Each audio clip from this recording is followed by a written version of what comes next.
خیلی ها میگن وقتی خدا ما مردم رو به خاطر یه تار مو به جهنم میبره پس هممون جهنمی هستیم و تکلیف مشخصه.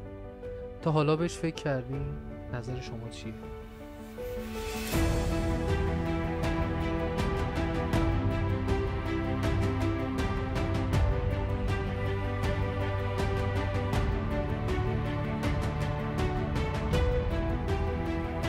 خانم ها آقایان سلام، خیلی خوش آمدید به استودیو فردایم آرزوست. نگاه پرمهر شما شاهد قسمت سوم مجموعه پادکست های پلکان هستش و امیدوارم که کار دلتون خوب باشه، تنتون سالم و در عافیت باشید.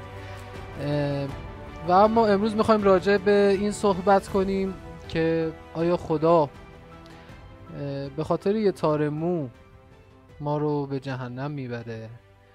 و در خدمت کارشناس برنامه آقای دکتر بابایی عزیز هستیم تا ببینیم در ادامه چی پیش میاد.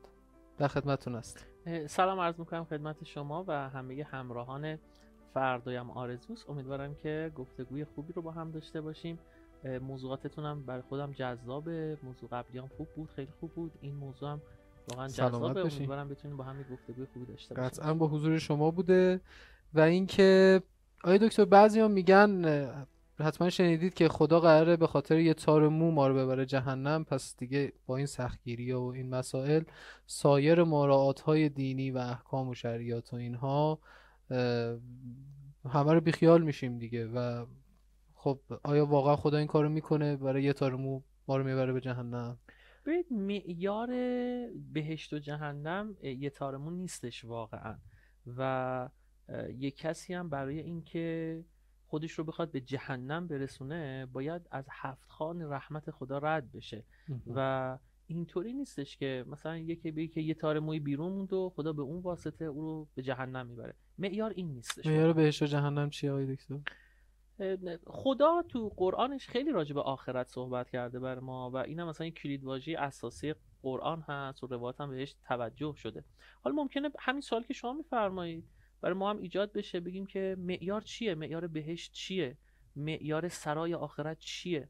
خدا به صورت شفاف و مشخص تو قرآن حکیمش به ما این رو فرموده. یه آیه هست سوره قصص آیه 83 میفرماد تلک الدار الاخرة نجعلها للذین لا یریدون علوا فی الارض ولا فسادا والعاقبة للمتقین. یعنی ما اون سرای آخرت رو برای کسایی قرار دادیم که این ویژگی رو دارن، اراده برتری جویی ندارن و اراده فساد هم ندارن. حالا یعنی چی؟ یعنی یک کسی یه حقیقتی، یک حقی براش روشن و شفاف بشه، در برابر اون حق و حقیقت گردن فرازی نکنه، خودش رو در مقابل حق قرار نده. خدا میگه کسی اینطوری باشه سرای آخرت برای او هستش. حالا تو همین مثال، حالا اگر حق براش قطعیت نشده، نرسیده باشه به قطعیت و حجت برش تمام نشده باشه و به یقین نرسیده باشه، ببین در مورد اون حتما الان یه چند دقیقه دیگه با هم گفتگو میکنیم، یعنی اون هم یک باکس هست. ولی فرض کنیم تو همین موضوعی که الان شما بابش رو باز کردی در مورد حجاب و این تیپ موضوعات، فرض کنیم یک کسی، میخوام بگم اون آیه کارکردش تو این موضوع چیه، یک کسی نسبت به حجاب و امر خدا مطمئن باشه که اون چه که الان به صورت مرسوم داره بیان میشه در مورد حجاب این واقعا امر خدا باشه و ته دلش هم این باشه که بله این امر خدا هست. خب بهش هم بری ازش بپرسی، بگی که واقعا قبول داری این امر خداست، بگی بله، ولی انجامش نده، عامل نباشه بهش. بری ازش بپرسی که ببین مگه نمیگی امر خداست، پس چرا انجام نمیدی؟ مگه با خدا سر جنگ داری؟ بگی آره با خدا سر جنگ دارم، نمیخوام انجام بدم و با خدا سر جنگ دارم. و بدونی من منظورش از این نوع حرف زدن فقط مثلا فرض کن یه لجبازی سیاسی و نظایر اون نیست، واقعا ته دلش این باشه که آره آقا خدا گفته منم نمیخوام حرف خدا رو گوش کنم، اوکی، و انجام نده. فردای قیامت بشه، موقع حساب کتاب صداش بکنن بگن که ببین تو این کار رو انجام دادی، کار خوبی هم نبوده اینطوری رفتار کردن، حالا بیا بگو ببخشید، معذرت خواهی بکن، یا ته دلت اگه پشیمون شدی به ما بگو، ما تو رو بفرستیم بهشت. بگه نه بهشتتون رو میخوام نه معذرت خواهی میکنم. جهنم برای این تیپ افراده که تا ته خط، تا تهش عرض کنم که روبروی حق وای میستن و پذیرش ندارن نسبت پس به ملاک و معیار این بهشت و جهنم ایستادگی در مقابل حرف حق هستش. دقیقاً هم. و حالا اون که حرف حق برش مشخص و طبیعی نشده، تکلیف اون چی میشه؟ ببینید ممکنه واقعا اینطور هم باشه دیگه، یعنی خیلی از مسائل برای خیلی از افراد اینا روشن نشده. یکیش خود بنده، خیلی از موضوعات بر من روشن نشده. خب روشن نشده دیگه. قاعده عقلی، قاعده‌ای که تو قرآن هست، قاعده‌ای که تو روایات ما بیان شده، قاعده اینه که اگر من یک مطلبی رو ندونم نسبت بهش مؤاخذه نمیشم. منتها نکتهش در اینه که این به این معنی هم نیستش که حالا اگه نمیدونم دیگه هیچ گونه وظیفه‌ای هم ندارم، ولی اصل اساسی این هستش که من در شرایطی نسبت به یک موضوعی مؤاخذه میشم که اون موضوع رو فهمیده باشم و باورم این باشه که در واقع مثلا تو این موضوع حجاب از طرف خدا هست. معیار هم خودمون هستیم. از چه بابت؟ از این نظر که من خودم میدونم، ته قلبم میدونم که من یه حکم مشخصی رو، یه امر مشخصی رو واقعا از طرف خدا میدونم یا نه. خودم میدونم، هم خودم میدونم که میدونم یا نه، هم خدا میدونه که من میدونم یا نه. لذا مسئله حله. یعنی من نمیتونم با خودم بازی در بیارم. یعنی در درون بهش رسیده، در درون بهش یعنی میدونم که خلاصه این حجاب رو نسبت به امر اون خدا حکم چه وضعیتی چه داره وضعی؟ شخص. امر خدا میدونم یا بسیار نه. خوب. و اگر امر خدا نمیدونم، آیا در پاسخ به این سوالم پا شدم رفتم یه پژوهشی، یه جستجوی علمی انجام بدم، بگم خدایا من این موضوع رو نمیدونم و برام من ایجاد سوال کرده واقعا، حالا من میخوام راجع به این موضوع بدونم که این امر تو هست و نه، تو هم منو هدایت کن، راهنمایی کن، منم تلاشم رو در فهم این موضوع میکنم، میدونم که این کارو کردم یا نه، باز دلم هم نلرزه که رعایت نمیکنم.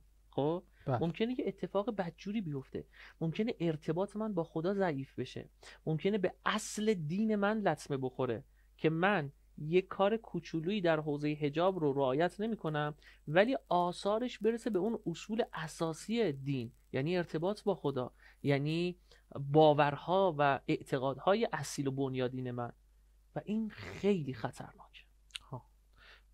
ببخشید متوجه نمیشم چی خطرناکه دقیقاً؟ ببین یه آیه‌ای تو قرآن داریم، آیه خیلی پرکاربرد خیلی از بزرگان و معصومین ما و در واقع اونایی که دنبال روی معصومین بودن هم از این آیه تو جایگاه خودش استفاده کردن. آیه تکان دهنده میفهمد ثم کان عاقبت الذین اساءوا السوء ان کذبوا بآیات الله. عاقبت کسانی که کار ناپسند انجام میدن تهش اینه که آیات خدا رو تکذیب میکنن. یعنی اگر من یه کاری انجام بدم و بعد نسبت به اون دلم نلرزه، نسبت به اون پشیمون نشم، همینطوری آروم آروم این در واقع میاد جلو و اعتقادات و باورهای بنیادین من رو هم ممکنه زیر سوال ببره. ممکنه آثارش تو زندگی من خودش رو نشون بده و من اثر اون فعل ناپسندم رو تو بخشی از زندگیم ببینم. هم در این دنیا اینجوریه، هم تو آخرت هم اینطوریه. یعنی الظاهر کارهایی که ما داریم انجام میدیم مدل در واقع عقاب اینطوری هستش که من الان یه کار ناپسندی انجام میدم، خب یه آثاری تو همین دنیا داره، همزمان داره آثار آخرتی اون هم ایجاد میشه و بعد من در آخرت با آثار فعل خودم مواجه میشم. بعضی از روایت هایی که نسبت به برخی از کارهای ناپسند هشدار دادن که مثلا کسی که این کار رو انجام بده تو آخرت یه همچین اتفاقی براش میفته، در واقع به تعبیری دارن گزارش میکنن که اون کاری که شما دارید انجام میدید داره براتون چی میسازه اونور، و بنابراین این بر میگرده به فعل خودم. و ما هم اینجوری هستیم، یعنی زمانی که خودمون رو یه کار غلطی انجام میدیم و بعد میدونیم که اون کار غلطه، مسئولیتش هم معمولا میپذیریم.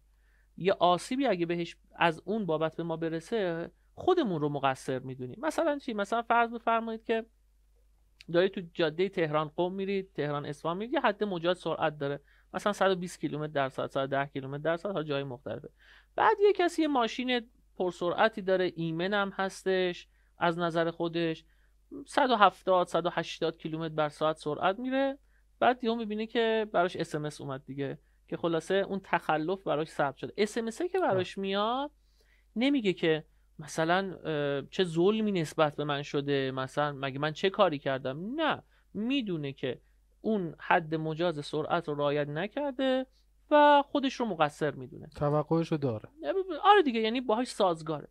ماها نسبت به حقایق دیگه و نسبت به تخلفات دیگه هم که انجام میدیم همین حس رو داریم و اگر این تخلفمون نسبت به یه شخصی باشه، نسبت به یه فردی باشه که بزرگی بیشتری داشته باشه، اون کار ناپسند ما خودش رو بیشتر نشون میده. بنابراین اگر تنبیهی، اگر عقابی، اگر جریمه‌ای به ازای کار ناپسند من برای من در نظر گرفته میشه، من باید خودم رو سرزنش بکنم، بگم که چرا من اون کار خطا رو انجام دادم. در واقع منظور این که ما اگر کار گناه یا عمل خلافی سر بزنه از همون، طبیعیه که باید جریمه بشیم و مجازاتش رو بپذیریم دیگه. بله دقیقا همینطوره. یعنی ما وقتی کاری رو انجام میدیم که کار نادرستی است و خودمونم میدونیم کار نادرسته، خودمون رو سزاوار سرزنش و سزاوار تنبیه، مجازات میبینیم. ولو اینکه این ولو اینکش هم یه ولو اینکه جدیه، ولو اینکه خدا با فضلش با ما یه طور دیگه ای رفتار بکنه. یعنی اینکه من مستحق و سزاوار مجازات خدا باشم یک بحثیه، ولی اینکه آیا لزوما حتما من مجازات میشم اونم یه بحث دیگه. نه، ممکنه خدا با فضلش رفتار بکنه، ولی من به خاطر کار غلطی که انجام دادم خودم رو شایسته سرزنش و عقاب میبینم.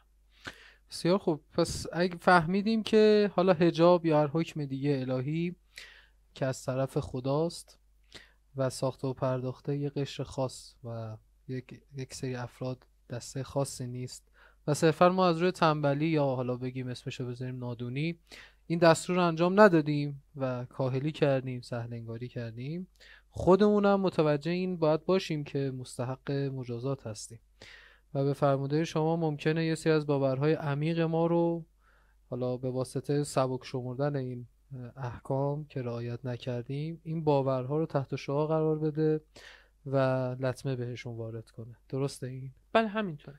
فقط یه نکته‌ای که به نظرم میرسه که تو ساختار این بحث باید بهش توجه بکنیم دیگه و اونم این هستش که نوع آدما، حالا کل دنیا رو الان من نمیخوام بگم، ما حداقل تو جامعه خودمون رو داریم میگیم، نوع آدما اینجوری هستن که ما اگر بدونیم که یک امری، یک کاری واقعا کار خدا، کار الهی هست و ما باید انجام بدیم و یک کاری رو نباید انجام بدیم از طرف خدا هستش، معمولا تلاشمون رو میکنیم که اون کار درست رو انجام بدیم، کارهای غلط رو انجام ندیم. معمولا تلاشمون اینه و اگر حالا یه بار دو بار به دلایلی توی موقعیت‌های تو شرایطی خطای انجام دادیم، بلافاصله رو میکنیم به خدا و بهش میگیم خدایا ببخشید، خدای ما نمیخواستیم با خدایی تو در بیفتیم، یک خطایی بود که به دلیل یک سری جاذبه ها، به دلیل یک سری کشش ها و تمایل ها من اون رو انجام دادم و حالا هم ازت معذرت خواهی میکنم. و خدا اتفاقا وعده داده که ما رو میبخشه. خدا برخلاف تصور خیلی از ماها دنبال آتو گرفتن از ما نیست. یعنی اینطوری نیست خدا ما رو آفریده باشه، این همه نعمت یه طرفه بهمون داده باشه، نعمتایی که لیستش هم نمیتونیم در بیاریم، بعد دنبال این باشه که من یه خطایی بکنم که آها حالا منچشو بگیرم بفرستمش جهنم. ابدا اینطوری نیست. خدا دنبال بهانه است که ما رو بهشت بفرسته. یه کسی برای اینکه خودش رو به جهنم برسونه، واقعا باورم این هست که باید از 7 خوان رحمت الهی، مغفرت خدا رد بشه و به این سادگی ها هم نیستش.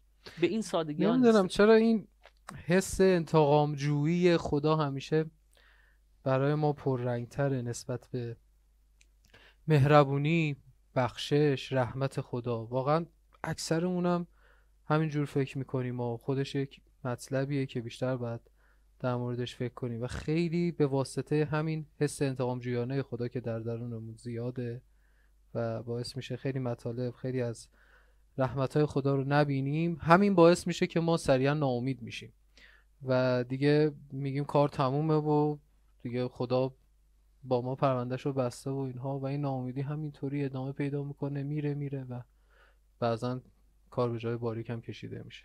ببین من اگر فعلا فهم خودم رو دارم عرض میکنم دیگه، اگر ما پای صحبت یک بزرگواری، یک فردی، یک شخصی بشینیم، کلیپی ببینیم با یه همچین موضوعاتی که خروجی اون کلیپ، اون موضوعات برای من این باشه که باورم ته قلبم به رحمت خدا کمتر باشه از وجه غضب خدا، وجه در واقع عقاب خدا، عدل خدا. اگه کمتر بشه یعنی اون کلیپ، اون حرف، اون بزرگوار از جانب خدا برای من پیغام نداشته.